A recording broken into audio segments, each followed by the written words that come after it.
The first few games of the in-season tournament are in. We're also going to do a deep dive on the Milwaukee Bucks. They've kind of been fascinating me. The discourse around that team has been a little kind of all over the place. We're doing a deep dive into them to see what's going on. Let's get into foul trouble. All right, knockout games 1 and 2 are in the books. We are here. We got some awesome basketball last night. At some just like great vibes, great environments. Where do you want to start? Let's start with the East. The Pacers defeated the Boston Celtics 122-112. Obviously, the biggest takeaway from this game, I think for you, for me, for everybody watching, Haliburton is here. He's him. He's His Majesty. He's the Holy One. I mean, I don't know where you want to go with Haliburton, but Tyrese Haliburton has arrived, and that's all that really matters. Are you aware of the kind of like the background of just like that game? Do you know how many TNT games Tyrese Haliburton had played in his career before yesterday? 1. Yep. Yeah. And then, so this was like Tyrese Haliburton's like big chance to like really establish himself on a huge national stage. And the environment couldn't have been more amazing. Like Indiana, one of our great basketball loving states. And they brought it for a game against a super dominant Celtics team. It was really back and forth the entire way through. And then he hit the shot of the night. If you haven't seen it, Haliburton shot a 3 that he got fouled on by Jaylen Brown, nailed the 3. The Pacers went up 4, and that was pretty much the game. Yeah, that shot happened with about a minute and a half left in the game. I had that written down as well. Yeah, I think that the crazy thing about that game was like, as just, watching it on the couch, it was a lot of fun when the broadcasters were like, I think Haliburton needs to be more aggressive here in the second half. And the third quarter starts and Haliburton is like, layup, 3-pointer, just absolutely decimating the Celtics. And I think it's kind of funny because he has such a wonky game, right? His 3-point shot, it looks more like a push shot than a proper jump shot. Like, he's kind of tall, but like to the point where it's a little lanky and awkward. But man, he is good. Yeah. He looked like the best player on the court in a game where Jason Tatum was playing. Absolutely. And like not a terrible game from Jason Tatum, but I mean that just showed like how deep the Pacers roster was. I think Rick Carlisle was kind of in his coaching bag throughout. When you look at the stats, it's not really a game that like if I just showed you like the rebounding numbers, the turnover numbers, like you're going to assume that the Celtics ended up winning that game. But it was really on the back of Haliburton all the way through. He had his first career triple-double last night, which is like an awesome milestone. I mean, I really think Haliburton is putting his name in the ring. And for me, I got to give it to him. I think he's the best guard in the Eastern Conference right now.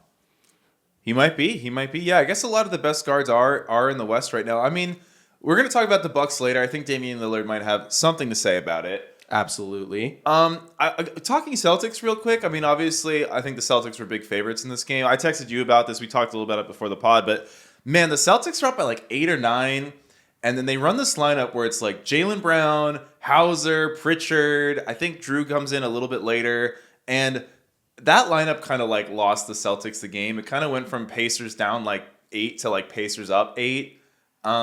Yeah, I don't know. What did you think about kind of Boston's rotations in that game? Yeah, I mean, it's tough without Kristaps. Like, the Celtics won the rebounding battle pretty handedly in the game, but not in a way that it swayed it. And I think when they went to that lineup, that's when they started playing Pacer ball. And you cannot play Pacer ball with the Pacers or they're just going to jam the ball down your throat. So I didn't love that, but the Celtics are still getting healthy, and I mean, I guess they didn't need this game, but I do think Joe Mazzulla got outcoached a little bit. What do you think? Yeah, I don't know. I feel like the Celtics, it's one of those things where they're so good, but they still seem to have this problem. I don't know if you felt the same way. I don't know if it's actually reflected in the box score, but there just seems to be too many times, and we talked about this on our MVP rankings pod with Tatum, where it just seems like the ball doesn't end up in Tatum's hands enough. Mm-hmm. Yeah, I mean, that's what happens when you have a super team. Yeah. You've got, although Kristaps didn't play yesterday, but I mean, it's good and bad, but when you have a guy like Drew Holiday, when you have a guy like Derek White, when you have a guy like Jaylen Brown, all of them feel, I think, entitled by their talent, which I don't think is wrong, to take any shot in any situation, especially like, let's be honest, this isn't a playoff game. Like, I was really interested, a little side tangent, I was really interested to see how deep the rotations for all of these four teams that played last night would be. The Celtics were still playing 9 players. Like, that's not a traditional playoff rotation. But what was I talking about? We're talking about the coaching, battle. Yeah, I just... And Tatum not being able to get the ball enough. I think it's just a matter of, there's a lot of ball handlers. It's not like and he's not going to ever bring the ball up, so it's just that much harder to get him the ball. Yeah, I don't want to overreact to this one game at all, for sure, but I think it does go back to, we talked about way earlier in the season about how, a lot of these top teams like the Nuggets have that killer action, and it feels like the Celtics just sometimes I kind of wish they just had that one killer Tatum action. Yeah. That's a little bit more like rinse and repeat instead of the kind of freelance offense, because I feel like I don't know, it seems like that's where they get in trouble sometimes. But I don't want to make too much of a knockout game. Absolutely. We don't know. It felt like a playoff game, but I'm sure the actual playoffs might feel even a little bit more intense. So I want to ask you something about that, like the basic feel of this game. So of course, the first stage of the knockout rounds are all in regular NBA arenas, and it's going to be a home team for one team. The environment in Indiana last night was absolutely electric. Like, you could hear the crowd like coming through the TV really super well. Is it a mistake that they're taking these like high leverage games away from home fans? It might be. I've heard that the NBA is actually struggling to sell the Vegas tickets, and a big part of that is because people don't want to buy tickets to a game they don't know. I mean, obviously, we love watching Haliburton. The Pelicans won last night. Zion is a lot of fun from time to time too, but if it is like a Pelicans-Pacers finals, like, there's a chance that arena is not at full capacity. Exactly. Championship Saturday. And I just feel like the whole like function of this is to like introduce fun teams to the NBA, and part of that is their fan base. Like, it was so much fun to watch Indiana, a market that really hasn't had very much playoff success in the last really decade, just celebrate the arrival of a star to their team. And I don't see Vegas doing that. And I don't see Indiana fans being able to travel and support their teams in that same way. Yeah, I mean, it'll also be interesting in 2 years, like when Vegas has a team, what they'll do with this. So maybe it's just for the inauguration, but I don't know. We'll see. I mean, obviously, I think the NBA was dreaming of a Lakers-Celtics finals. That's out the window. Yeah. Should we talk about the other game? Yeah. Let's pop over. The Pelicans defeated the Kings 127 to 117. The Kings got off to a pretty big early lead in the first quarter, and then it was pretty much Pelicans all the way the rest of the game. Yeah, the Pelicans are now healthy, and I think they're looking a lot more like the team that we saw with Zion last season. What did you see from the Pelicans? I kind of just wrote down they can play up and down with the Kings, but they're bigger, they're better. This game was weird. I felt like the Pelicans were up by like 10 for most of it, and it never, to me, felt like the Kings ever had this game was like weird. It was like competitive the whole time, but it also had that air of like, there's no world where the Kings win this game. Did you kind of get that same feeling? I feel like when a team plays super fast like the Kings do, there's always like that frenetic energy that makes it feel like there's something going on. But I completely agree with you. Yeah, it kind of felt like the Kings were like, all right, we're going to play really, really fast, get back to our identity. And the Pelicans were like, all right, cool, we'll play fast. We can play fast. Like, all of our guys are also only 21 years old. Like, we've got the legs, but we're also bigger than you. And like, I don't know. I mean, we talked about this too. Like, there's a few possessions where it felt like, the Kings are like kind of getting into it, and Fox is going so fast that they can't even run a proper set because he's like in the paint, but the paint's clogged because he's not giving guys time to move out of the way. Like, the Kings kind of looked like really good at times, like really good offensive sets like they're known for, but also like some really messy possessions too. Yeah, really rough game for Fox. He shot 40% from the field, which has not been the story of his season. And then 6 turnovers to 4 assists. Like, really disappointing. Like, I was really banking on that, like, electric Sacramento environment. But like you said, like, the Kings just weren't in this game. And I feel like the Pelicans kind of have their number. Yeah, 3-0 versus them now. I feel like the defining moment of this game and the one we're seeing over and over again is like Sabonis is guarding Valanciunas in the post. And then he turns around to talk to the ref while Valanciunas has the ball. And Valanciunas is like, all right, I guess I'll just score if you're not going to be paying attention to the game while you're guarding the guy with the ball. Like, I don't know, man. Sabonis, like, there's something about him, man. I don't know. I don't want to say he rubs me the wrong way, but I don't ever get the sense, like, in a huge game, like, Sabonis is the guy who's going to, I don't know. Like, last night, there's a lot of people like, do we have to lament the Haliburton-Sabonis trade? Yes, we do. We do. It was an awful trade. It was awful in the moment. Yeah. Like, the Kings having a good run with Sabonis, you know, a good season and a half with Sabonis, probably 2.5 seasons now after this season, doesn't overshadow the fact that they gave up Tyrese Haliburton. Absolutely. And like, if you hold on to Haliburton, like, and the fit between him and Fox really doesn't work out, which I don't see as like a realistic possibility. Like, when De'Aaron Fox plays next to Malik Monk, those are probably the most electric Sacramento Kings lineups. You're telling me that it wouldn't be better if you replace Tyrese Haliburton or Malik Monk with Tyrese Haliburton? Yeah, I mean, also, too, Fox took a huge leap last year that he's maintained this year, and it's like maybe the fit was because Fox wasn't this version of Fox yet. Exactly. And Haliburton wasn't this version of Haliburton yet. They were so young. The Kings just were not...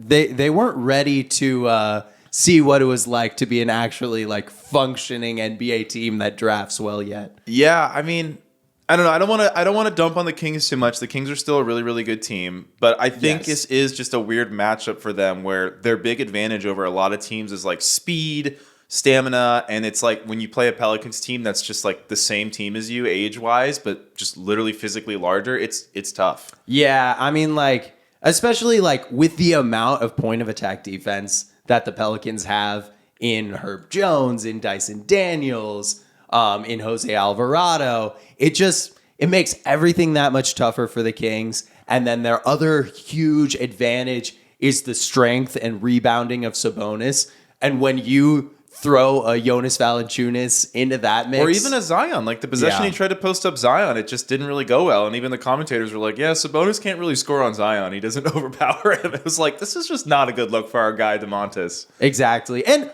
I do think like he made Zion's life a little bit harder as well. Like we didn't see Zion only took 8 field goal attempts, 2 of which were threes, which was absolutely insane. Like, after just taking 5 threes the entire season. But like the Pelicans, they're now healthy. They're super deep. CJ McCollum looked awesome. Yeah, CJ was great last night. And I mean, like, the like bottom line of this game, I feel, is when Herb Jones drops 23 points and hits 3 of 5 threes, you're probably going to lose. Yeah. Yeah, I mean, I don't know. The Pelicans just through and through just felt like the better team. I feel like the thing with Zion too was like every time he touched the ball, it kind of felt like everyone on the defense took one step toward him. Mm-hmm. And Zion is like one of the awesome things about him coming out of college, and I think is still an awesome thing about him is he's just a very unselfish player. Yeah, absolutely. I honestly think Zion's a pretty good passer for his position, for his size, and like I think, you know, in certain games you kind of want, all right, man, like just own it. But this is a game he didn't really have to, and I don't know. I'm not too concerned about it, but I don't know. We were joking around. I feel like Zion looks like he's gained some weight since the season started. I'm just going to say it, man. He kind of looked a little heavy set out there. Chuck was going at him at halftime. I love the bit that Chuck and Shaq have that Chuck brings up that Zion is their love child. Like, that's just like a 10 out of 10, like, chef's kiss bit for me. You mentioned the passing, though, of New Orleans, and I did want to give a little shine. Willie Green is from like the Monty Williams tree of coaching, and that's all like 0.5 offense, making the right play. And last night, I felt like the Pelicans really did that to the best of their ability. And it really showed in their starting fives passing numbers. Zion 6 assists, Brandon Ingram 6 assists, CJ 7 assists, and Herb Jones 5 assists. Like, that's just like a really great, like, spread out, sharing the ball. Like, I'm sure it's exactly what they wanted to see. I don't know. I'm excited to see the Pelicans in their next matchup. Yeah, one last thing on this game, I just wanted to touch on it. I want to give a shout out to Malik Monk. He had like 2 possessions in a row where he's going like full speed at the basket and made these like insane whip around passes like out to the top of the key. Like, Malik Monk's taken like a lot of growth as a player. Like, I don't know. I know I've dumped on the Kings for most of this podcast, but shout out to Malik. That was like awesome. He had 2 just wild assists to kind of keep them in the game at the end there. I will double down on that. I think Malik Monk is one of the most underrated players in the NBA. Yeah, he's really improved. It's one of those things where like I'm like, why did the Lakers let this guy go? He wasn't like this on the Lakers, but he also was like one of their better players during that like tumultuous like season. Yeah, well, I mean, he wanted to go to a glamour market in Sacramento with his buddy De'Aaron Fox. But one other thing that I was tracking, I said it for the last game, both teams in this matchup had a 10-man rotation. So we are really not seeing like the playoff game rotations out of any of these in-season tournament knockout teams just yet. But I have one last question for you. For both of these games, we saw the Pelicans win and we saw the Pacers win. Who would you, if you could choose who their matchups were in the next round, who would you choose? We'll start out for the Pacers. If I'm the Pacers, I definitely want the Knicks. Yeah, and reminder, it's Bucks-Knicks tonight. And if I'm the Pelicans, I definitely want the Suns. And are those like strategic choices as those teams, or are those entertainment choices for James? Those are strategic choices. Okay, I think honestly for both teams it's a similar prognosis. I think the Pelicans, one thing that they actually have struggled with is Anthony Davis since they traded him. Anthony Davis and LeBron have kind of owned the Pelicans for a while now. And the Pacers obviously don't want to see Giannis. Yeah, absolutely. Even though they did win a game against them earlier this season, I totally agree. I think I would, if I'm the Pacers, I would rather see the Knicks. But as Patrick, I would rather see them play the Bucks. I want to see Giannis get through this. We already lost Jason Tatum. Haliburton's awesome, but he's no Giannis. He's no Dame. We're going to talk about the Bucks later. And then for the Pelicans, I need to see a Suns-Pelicans matchup. We had windmill dunk gate last season when Zion just punched it through Suns fans' hearts. Although there is a little bit of juice, like you said, with the AD. But it's more of a fan thing. Exactly. And it's not New Orleans. So it like you kind of lose that juice. So it's also been pretty one-sided.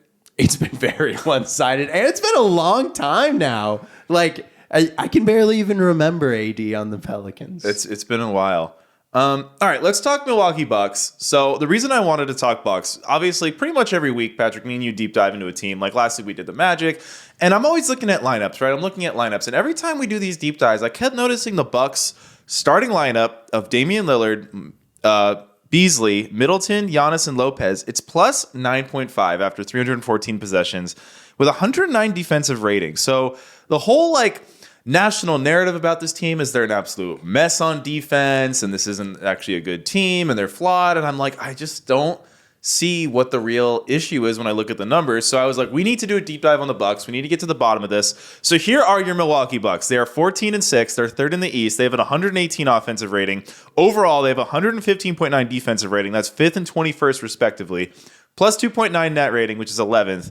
For perspective, last year they were plus 3.5. So net rating wise, they're pretty similar to last year. Not quite as good.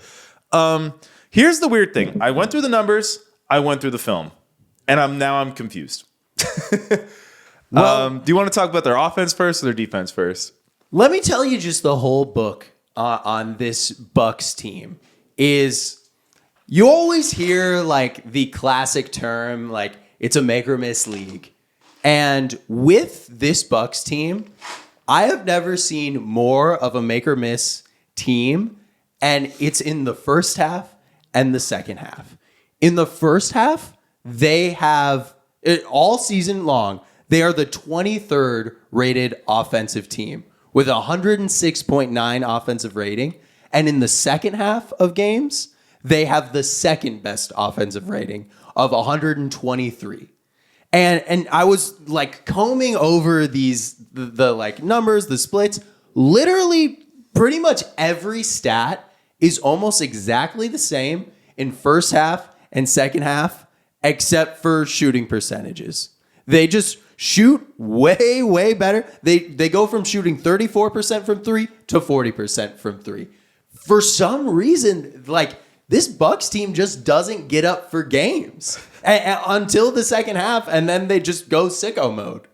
That's what I found. That's the only thing that I was able to like pin down as like, this is why. And even their defensive rating is a lot better in the second half as well. And I think a lot of that comes from making shots. There's less transition opportunities. What are you seeing? Because that's all I could find. Well, I didn't know about the Jekyll and Hyde split between the halves, but I'm focused obviously a lot on this kind of Lillard pick and roll. So Lillard is running the second most pick and rolls in the NBA right now. And I noticed like the weird thing about the Giannis Dame pick and roll is I think we all have this lasting image of that Philly game where they're running it at half court and like getting Giannis downhill. They're not doing that. They run it a lot toward the top of the key, and Giannis is often catching with his back to the basket. And then having to turn and face the basket. So I don't love like the chemistry on Giannis and Dame's pick and roll. So Damian Lillard actually only has 108 offensive rating on these plays, which is obviously way below believe average. I don't know. It seems like the chemistry is not quite there. I mean, it still works because once you get the Giannis the ball in isolation, because guys do double up on Dame on these pick and rolls, and Giannis is getting these one-on-one matchups. Like against the Hawks, he just kind of spun and dunked it on Capella, and you're like, yep, that's Giannis. But I don't know. It just feels like it's like something is a little missing. It kind of feels like the Dame Giannis pick and roll really results more in either Dame going downhill or Giannis catching it as an ISO or a post up rather than like a cohesive like lob attack pick and roll, which is I think what we all envisioned when these two linked up. Weirdly enough, their offensive rating when Damian Lillard is on a handoff action is 129. Oh. So Damian Lillard coming off a handoff is like best maybe the best offense in the NBA. Fun thing with them, they don't do it very often, obviously, but when Giannis is the ball handler on pick and rolls, they have 124 offensive rating.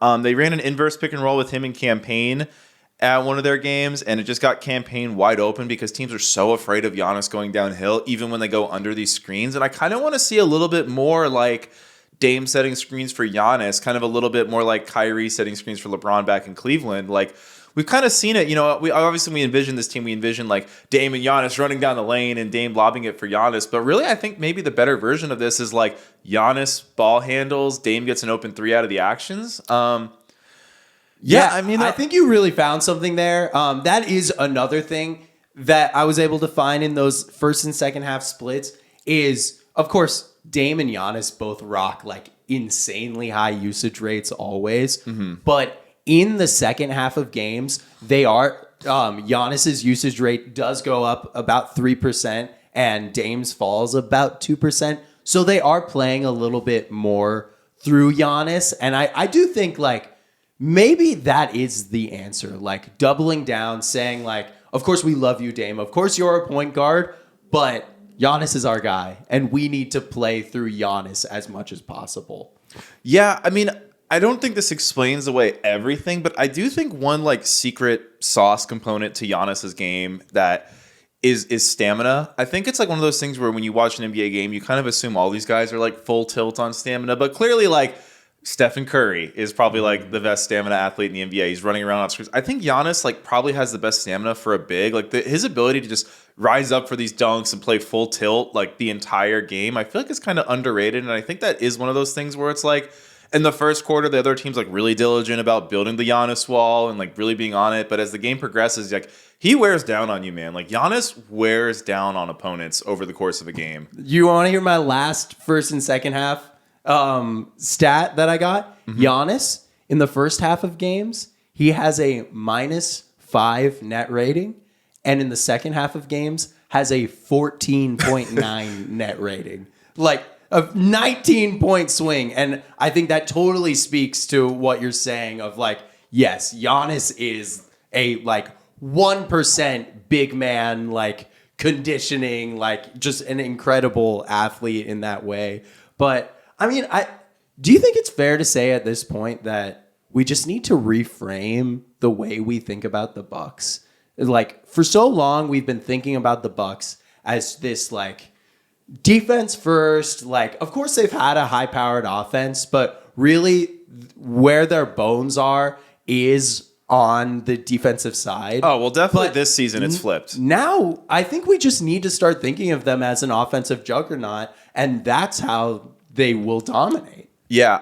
One last thing on the offense, especially with Lillard. I mean, obviously, there's so much more to the offense. Like, Brook is still an amazing three-point shooter. Middleton is kind of getting back in flow. But, man, Damian Lillard, like, one thing that he's added to this offense more than anything, I feel like, even more than his shooting, is he's just destroying point-of-attack defenders. Like, in isolation, like, he is just blowing by guys, getting to the rim. Like, you just forget how fast Damian Lillard is. Like, yeah, I mean, he's just really kind of making this offense cohesive because, like, no one can hang with Dame. I feel like it's weird because Dame's kind of older now. He obviously started older, but he's like, I feel like he's squarely in his offensive prime. Absolutely. I mean, the numbers. His finishing is insane. Yeah, the numbers for Dame have not really fallen off. Like, he's taking a few less shots and he's averaging a few less points, but he is like quintessential Damian Lillard right now still. So the stat that I really love about this team, and this is why I really want to dive into this team. So their most played lineup, I kind of went into it. They're really good net, but this is the stat that I think is blowing my mind.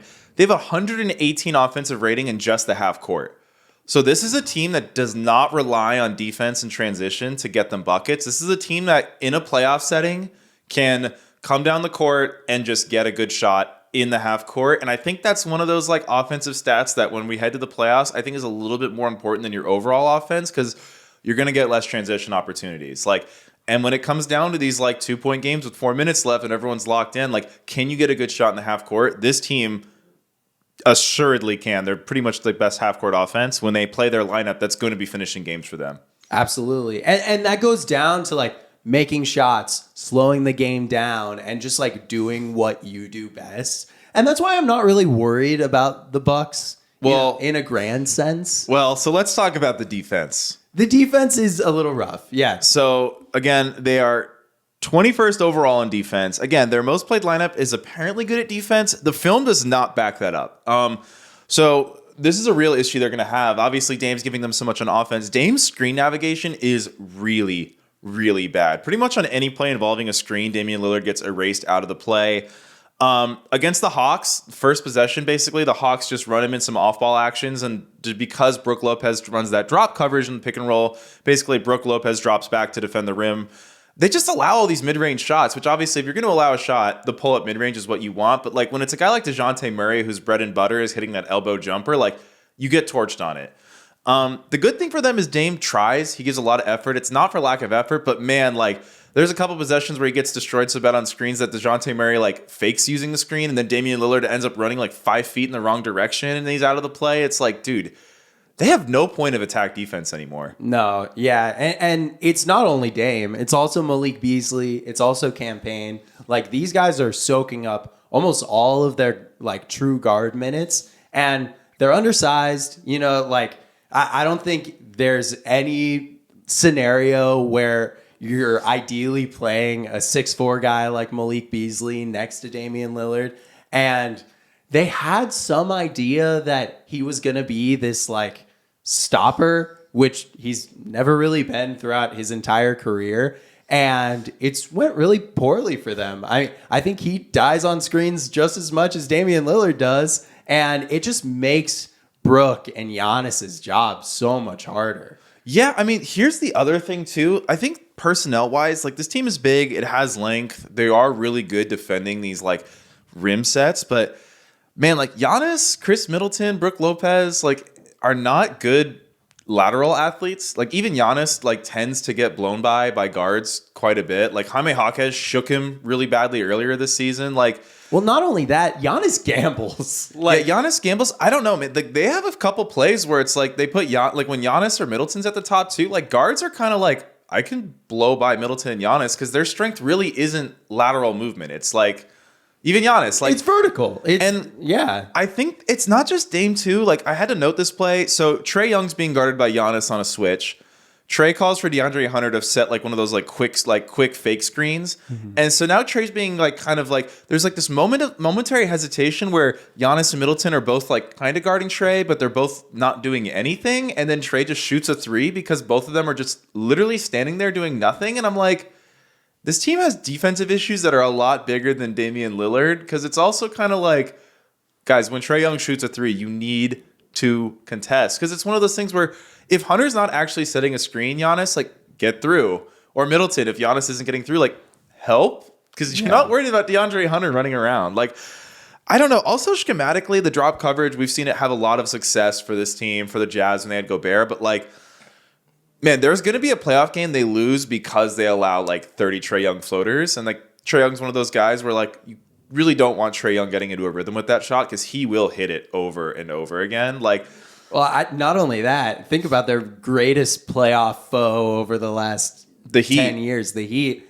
I did think when I was watching the film for this episode, like they have kind of played right in to the hand that the Heat beat them with in last year's playoffs. Like Jimmy is going to relish that matchup with Damian Lillard. And I think like the Heat just have so many people that they can throw at Dame. And of course, great offense usually beats great defense. But when you're physically smaller, it just becomes a lot harder. Well, I think that going back to the Giannis like wears on you. I think that's one reason they struggled with the Heat is because Bam Adebayo is a guy you don't wear on over the course of the game. Absolutely. Hey, talk about Heat culture. The strongest, the most in shape, the nastiest. The nastiest. If you guys just got to look up what their paint says, then you'll know all about Heat culture. Can I say something completely like out of left field? The Heat culture jerseys. Preseason, I texted James that I was just like so far out on those Heat culture jerseys. I thought they were cringy. I thought like they would never win a playoff game with those jerseys on. I'm in. I don't know. I still don't like the jerseys, but I like this Heat team. There's something cool about them though. I don't know. There's something I like about them now.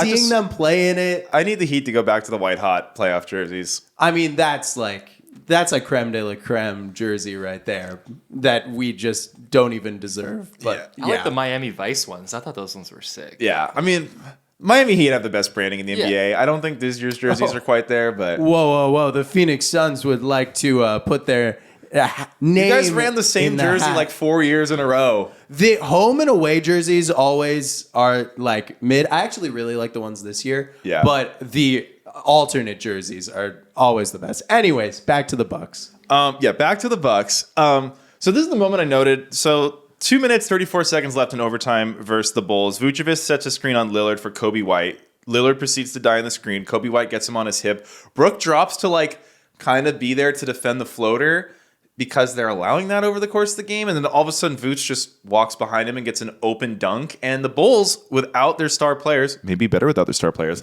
beat the Bucks. That's an inexcusable loss. But also, it's like moments like that are just like, you cannot be getting shredded by a Kobe White Vucevic pick and roll. And if you're going to get shredded by that pick and roll, like die on the pick and pop. Don't die on Vucevic rolling to the rim. Absolutely. So what are the solutions? Like, do you see stopgap solutions? Is it only like something that they can address by trades? I think they need to get a proper point of attack defender. Like a real proper like wing guard, like someone who's in that 6'6", 6'7" range, who's like really has great lateral movement, who can hit just enough threes to be alive. Because right now like guards and wings are just running wild through this defense. Personally, I feel like it has to be like a kind of a true guard, like you said, a 6'6" guy. Because like they have Jay Crowder. Like, obviously, he's going to be out for quite a bit, but he'll be back, and you can throw him. I don't like the Jay Crowder though. That's actually the lineup where they're getting murdered on defense. I felt like eye test the Jay Crowder minutes were okay for them. I think it's the same thing where Jay Crowder laterally he doesn't offer you anything defensively laterally anymore, and because the offense is so much, it's like the Connaughton lineups are way better than the Crowder line. I don't think Crowder's going to help this team. I'll be honest. He can't guard guards, but he can't guard wings either. He kind of can. He can get in their way. And, like, honestly, I would trust Jay Crowder over whatever the asset, like, barren Bucks are able to trade for. As far as wing defenders in the trade space. I'm not sure. I'm worried about this team's ability to... Like, I think if this team has a chance to be a really good playoff team because of the offense and because the offense is good in the half court, but... Like, again, like to that Heat matchup or that Celtics matchup, like I just don't see like when the Celtics finally decide to give Tatum the ball 5 possessions in a row, what the Bucks are going to do about it. Yeah, I mean, that's the point where you just got to put Giannis on him. But that's the thing. I don't know if I want Giannis at the top because Giannis, like he is susceptible to these like horizontal moves on offense. Mm-hmm. We've seen it a lot where like guys can get like Austin Reeves blew by him last year. Yeah. I mean, the other option is like, you know, they're not playing very much zone. So, like, just littering in, like, a little bit of zone. Like, just throwing a bunch of looks at these super high-level offenses. I would like to see Marjon Beauchamp get, like, a little bit more run. I think, like, he kind of pops on offense, and he's got that, like, he's very athletic. He's got that positional size. Like, maybe if you give him a little bit more run, you can get better minutes out of him than you're getting out of Malik Beasley, who is shooting well, but like that's maybe someone I would rather have coming off the bench. Yeah, it's tough because Beasley, like Dame, he is giving a lot of effort defensively, and I do think he's been a smidge better than Dame. I think teams are kind of going out of their way to attack Dame because obviously twofold benefits. The more you work him on defense, theoretically the worse he'll be on offense. But yeah, I guess what do you think like the ceiling for this team is? I'm like kind of confused with this team.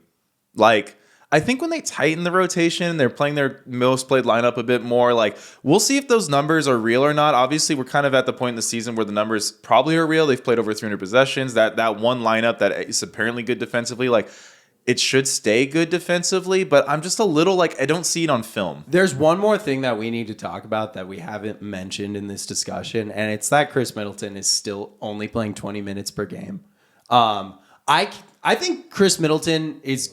Once he's back up to his normal minute load, I think the offense is there. The shooting numbers are a little like all over the place, but like his stints are really weird. Like it's just not what he's used to. But I think eye test like there are moments where he really looks like that guy. I don't think like I don't see him in the same light that I'm like looking at like a Klay Thompson right now. So I think once Chris is back in the mix, things get a lot better. But to answer your question, James, let's not make this complicated. This team, their ceiling is to win a championship. Yeah. Like, when you have Giannis, when you have Dame, I'm sorry, like, it doesn't matter. We saw last season, the Nuggets had, like, the 17th best defensive rating in the league, and they steamrolled the West and won a championship. I realize they have better defensive personnel, but at the end of the day, like the Bucks are those guys, I think. Yeah. So one interesting thing that I think could actually help them the rest of the regular season, because I was kind of like, how is the Lillard-Giannis staggering going? So they're actually negative with Lillard by himself. They're positive with Giannis by himself. So I said, what about, and I think this is where this team can really, you can see them start like really differentiating themselves in the standings and maybe even past Boston. If they stagger Brook Lopez and Lillard together, that's plus 2.2. And Giannis, with those two off the court, is plus 11 right now.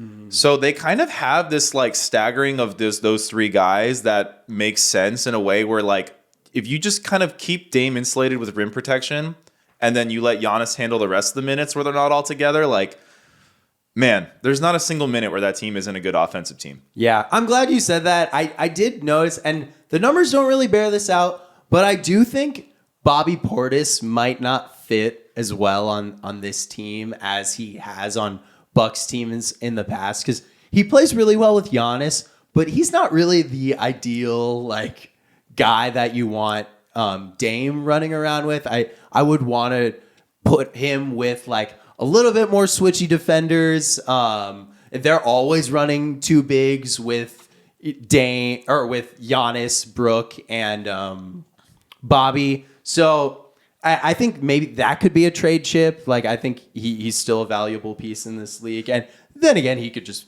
be a valuable piece on this team as well. I don't know if you saw anything there. I did not look a lot at the Portis like lineups to see, but I think like it is tough because it seems like he's a big locker room guy for them. But it's also one of those things where I do think if you trade Portis, you do lose a little bit of that. Like, he is a nice scorer off the bench for them, especially in those like kind of like bench versus bench lineups. It seems like he's one of the better players out there usually. But again, like they do. But that's all they have. It's like you keep him, you're missing that point of attack defender.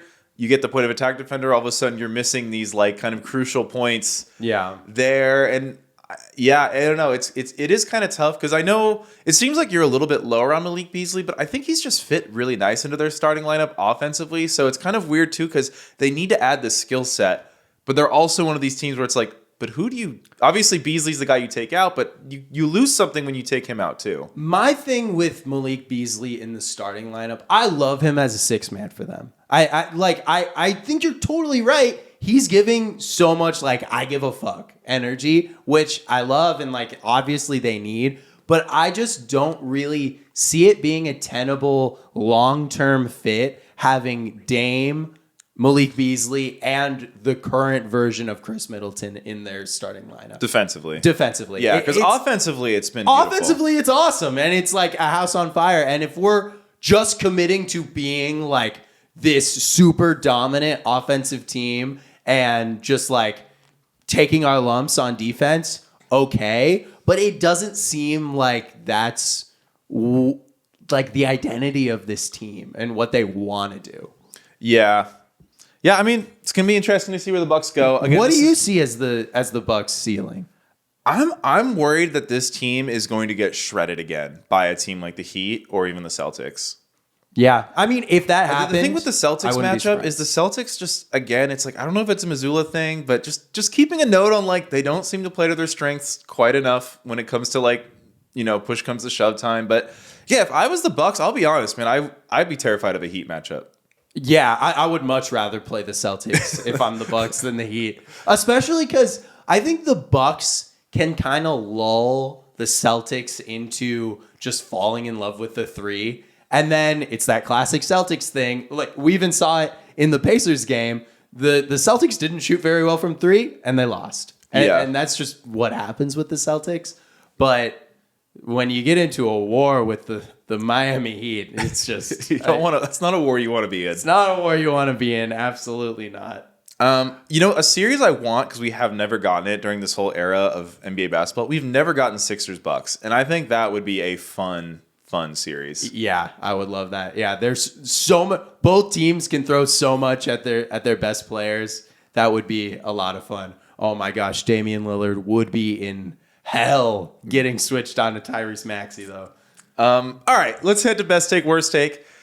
Every Tuesday, Patrick and I find the best takes and the worst takes of the week in the NBA world. At the end of the month, we crown the winner of the worst take of the month. At the end of the season, we crown the winner of the worst take of the season. Patrick, what was your best take this week? My best take was going to Ringer star Kevin O'Connor. He tweeted a video of Aaron Nesmith's like late transition dunk with 45 seconds left in the game that kind of sealed the Pacers win over the Celtics, and said, but will the players care though? And I just felt like it hit the nail on the head. If you didn't see that dunk, like look it up. In the like background of the dunk, the entire Pacers bench just explodes, and they're like running on the court, they're going crazy, they're going everywhere. And like that's like what Kevin O'Connor said, I think just is like really perfect, because like these guys are super competitive. Of course, once you got down to it, they were really gonna give a shit. And I just really felt like he said it perfectly there. Who did you have for your best take of the week, James? Patrick, I really struggled to find a best take this week. It was tough. It was tough. There wasn't a lot of takes being thrown around. Not a lot of NBA games, obviously, with everything going on. So I got PJ Tucker, Okay. who just said, quote, "There's not enough basketballs on the planet for this team." And I feel like, the whole, there's only one ball thing that old heads like to say, if there was ever a team it applied for, it's this Clippers team who's starting to play a little bit better. Still, under 500. Yeah. Yeah, PJ Tucker, also kind of a funny quote because he's gone scoreless in 8 straight games. So clearly there's not enough basketballs in the world for this guy. Yeah. I'm sorry, PJ. Not that I feel like if he got the ball more, he wouldn't even want to shoot it. But yeah, that's a pretty good take and a ballsy take. When do you ever hear a guy talking about his own team saying everybody's ego's way too big. Sorry, we can't share the ball like that. Yeah, I think he was saying it in more of a joking manner. I didn't hear the audio, but he's a good locker room guy. I would assume he's not like, bro, Jesus Christ, these guys are ball. Hey, the quote lives online, and so that it could be interpreted in any way. Who is your worst take? My worst take is going to Eddie Gonzalez. If you don't know Eddie Gonzalez, he's the co-host on ETC, Kevin Durant's podcast, as well as I think he's on that FanDuel show with Shams in the morning.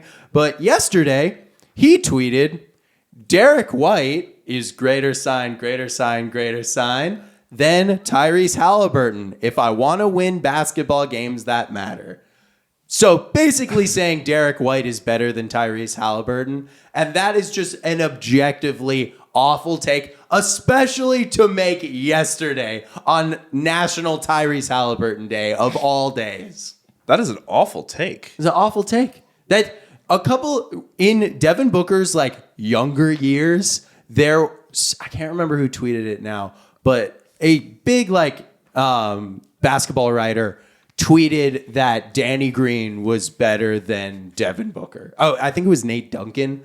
And there's very much idiotic of that ilk. I get winning basketball players are awesome, and Derek White does just about everything good, but Tyrese Haliburton does a few things better than Derek White could ever dream of doing. And that's passing, running an offense, shooting. Tyrese Haliburton is a legitimate star in this league. How many wins do the Pacers have right now if you just swap them one for one? Oh, way less. 4? I just I don't know. I don't get the whole. I don't know, man. There's just some of these role player better than star take. But you're on this. How many NBA podcasts is Nate Duncan on and this other guy is on? And they're saying Derek White is better than Tyrese Haliburton. I know, it's insane. Nate Duncan didn't say that. Let me say that. He said this Danny Green, Devin Booker thing 10 years ago. But yeah, isn't that insane? Real Hoopers know. Real Hoopers know. Real Hoopers have the worst takes. So Patrick, I really wanted to give me and you the worst take. Oh, there we go. But I'm not going to. But I have to give us the negative shout out. Speaking of dumb NBA podcasters. What was our L? Our L was saying the Celtics and Kings will win their knockout round games. We went 0 for 2. We're 0 for 2, baby. We're 0 for 2, so I got to hold ourselves accountable too. Can't just call other people out. But I've been waiting forever to give this guy the worst take. He's been demanding it.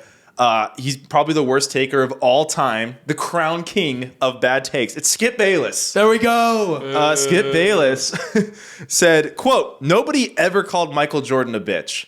Now, the reason why this is a bad take is he had 2 former pro athletes on the show with him who both immediately said 100% somebody called him a bitch. Then he insinuated LeBron was a bitch because he was called one because, quote, he seems like a nice guy. That was the rationale.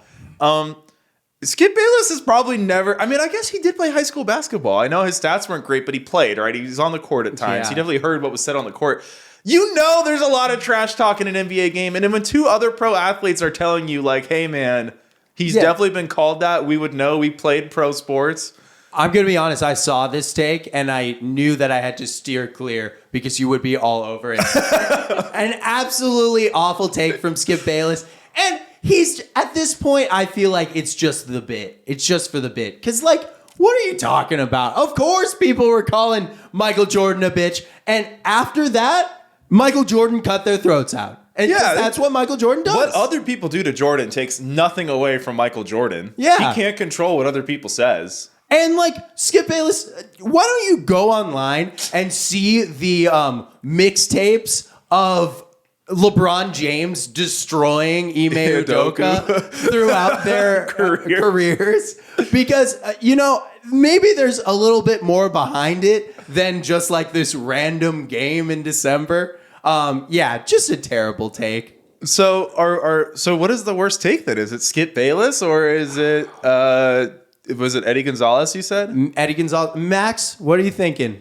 I mean, I hate Skip so much. Like, I want to give it to him for the week if it's my call. Skip, he needs to be on this list. Yeah, it's just dumb, man. I feel like every NBA player, every single one of them has been called every single bad word at some point during a season. All right, I'm in. I'm in to give it to Skip. Skip has finally been crowned the worst take. There you go, Skip. Congratulations, man. We're really happy for you.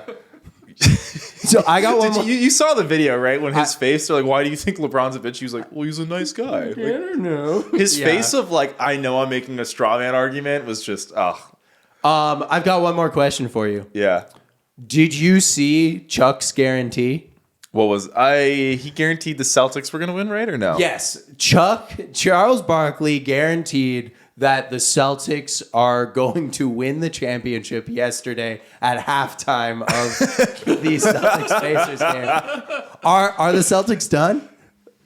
That's true. The Celtics probably would have won the championship had Chuck not guaranteed. I love you, Chuck. I love you, Chuck. Chuck. I feel like that is just like a death knell. Do you feel like Chuck knows the guarantee is like a death wish? So now he makes it seem like it's a guarantee, but in the back of his head, Chuck knows that he's cursed them. I hope Chuck's playing that 4D chess, but it seems like way too deep.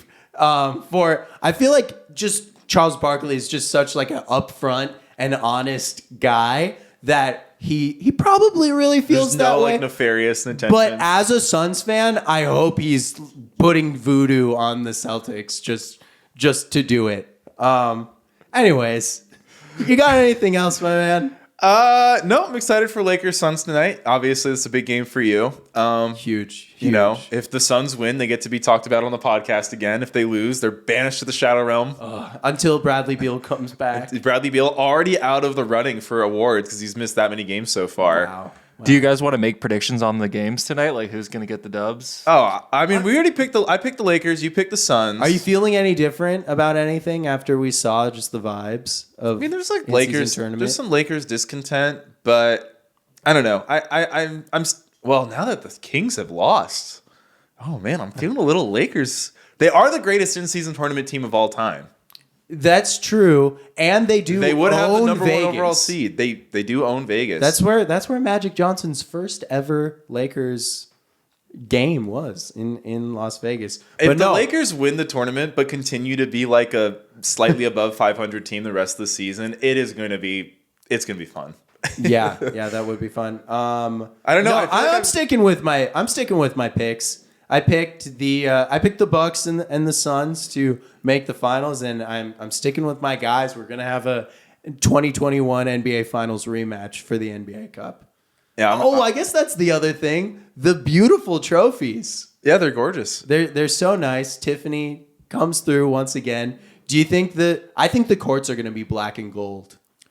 That's my big prediction. I don't want a black court. They're just, I still don't like the Kings court was hideous. The gray was ugly. Such a missed opportunity for a beam. I realized that those jerseys were blue and it's like the throwback, which those are one of the better city jerseys that we have this year. But you've got a straight line going across the court at the Beam Town for the Beam team. What's going on? I hope it's a normal court. I'm not going to lie. I don't really like the in-season courts. I hate them. I've decided they're too much. They're too loud. The red ones and the blue ones are they're hard to look at. Yeah, like they the hurt Pacers my eyes to look at. The Pacers one is pretty atrocious. Oh, no, I'm all in on the Pacers one. Really? I don't know. You guys are haters. No, but I guarantee you guys, the in-season tournament courts in Vegas are going to be insane. They better be. They better be cool. Hey, I'm going to give one final shout out because we won't see these two teams again. I've already complained about them, but they're so bad. The Nuggets and the Heat, the two NBA Finals teams, if you run those courts back ever again, we are going to have problems. They're going to give people eye strain. The Heat one was really bad. The Nuggets one is really bad. Dark blue and black don't go together at all. Yeah, that is like a classic fashion faux pas. Yeah. All right. We're going off the rails. We had a whole Suns Heat jersey discussion halfway through Bucks ratings talk. So we'll see you guys on Friday, hopefully after a fun Bucks win and a good Lakers Suns game. Peace.